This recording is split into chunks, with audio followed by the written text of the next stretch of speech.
ചില വൈകുന്നേരം ആകുമ്പോണ്ടല്ലോ പണിയൊന്നും ഇല്ലെങ്കിലും എനിക്ക് എന്തെങ്കിലും സ്പെഷ്യൽ പരീക്ഷിക്കാനോ എന്തോന്നില്ലാത്തൊരു ത്വര തോന്നും. അങ്ങനത്തെ ഒരു വൈകുന്നേരമായിരുന്നു ഇന്ന്. കുറേ നാളായി വൈറൽ ചീസ് മാഗി ഉണ്ടാക്കണമെന്നോ കരുതി കുറേ വീഡിയോകളൊക്കെ സേവ് ഇങ്ങനെ ചെയ്ത് വെച്ചിട്ടുണ്ടായിരുന്നേ. ഇതിപ്പോൾ എത്ര വൈറൽ മാഗി ഓൺ ടൈപ്പുകൾ വന്നാലും എനിക്കിഷ്ടം നമ്മുടെ സിമ്പിൾ ആൻഡ് ഹമ്പിൾ ക്ലാസിക് മാഗിയാണ്. എന്നെ അറിയാവുന്നവർക്കൊക്കെ അറിയാം, എന്നെപ്പോലെ ഒരു മാഗി പ്രാന്തി വേറെ കാണില്ല. പക്ഷേ ഇപ്പോൾ ആ പ്രാന്തൊക്കെ കുറേ കുറഞ്ഞു കേട്ടോ. അതിനൊരു കാരണമുണ്ട്. പണ്ട് ചെറുപ്പത്തിൽ ആണ്ടിലും സംക്രാന്തിക്കുമായിരുന്നു ഞങ്ങൾക്ക് അമ്മ മാഗി ഉണ്ടാക്കി തരുന്നത്. അമ്മ മാഗി ഉണ്ടാക്കി തന്നാലോ 10 രൂപയുടെ പാക്കറ്റ് കൂടുതലൊന്നും അമ്മ ഉണ്ടാക്കി തരത്തില്ലായിരുന്നു. അതും ഞാനും എൻ്റെ അനിയത്തിയും വേണം പങ്കിട്ട് കഴിക്കാൻ വേണ്ടിയിട്ട്. കാരണം മാഗി ആരോഗ്യത്തിന് ഹാനികരം എന്നായിരുന്നല്ലോ അതിൻ്റെ ഒരു വെപ്പ്. ഒന്ന് ടേസ്റ്റ് പിടിച്ച് വരുമ്പോഴത്തേക്ക് പ്ലേറ്റ് അങ്ങ് ഖാലിയാവുമായിരുന്നു.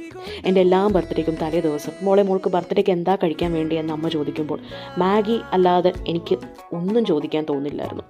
അന്ന് മാത്രമായിരുന്നു ഒരു പിശുവും കാണിക്കാതെ അമ്മ മാഗി എനിക്ക് പ്ലേറ്റ് നിറയെ ഉണ്ടാക്കി തരുന്നത്. പിന്നെ ജോലിയൊക്കെ കിട്ടി അമ്മയുടെ അടുത്തുനിന്ന് മാറിയൊക്കെ നിന്നപ്പം സ്വന്തം ഇഷ്ടപ്രകാരം ഇഷ്ടംപോലെ മാഗി തിന്നാൻ തുടങ്ങി. അത് പിന്നെ അല്ലെങ്കിലും അങ്ങനെയാണല്ലോ, കിട്ടാത്തത് കിട്ടുമ്പം അതിനോടുള്ള ആർത്തി കൂടും. പിന്നീട് കുറേ കഴിയുമ്പം അതങ്ങ് മടുക്കും. വർത്താനം പറഞ്ഞിരുന്ന സമയം പോയത് അറിഞ്ഞില്ലല്ലേ. അപ്പോൾ റെസിപ്പി കണ്ടല്ലോ എല്ലാവരും, കിഡിലും ടേസ്റ്റ് ആയിരുന്നു കേട്ടോ. എല്ലാവരും ഒന്ന് ട്രൈ ചെയ്ത് നോക്കണം. പ്രത്യേകിച്ച് പിള്ളേർക്കൊക്കെ ഒരുപാട് ഇഷ്ടപ്പെടും കേട്ടോ. ട്രൈ ചെയ്തിട്ട് എല്ലാവരും അഭിപ്രായം പറയാൻ മറക്കല്ലേ. ബൈ.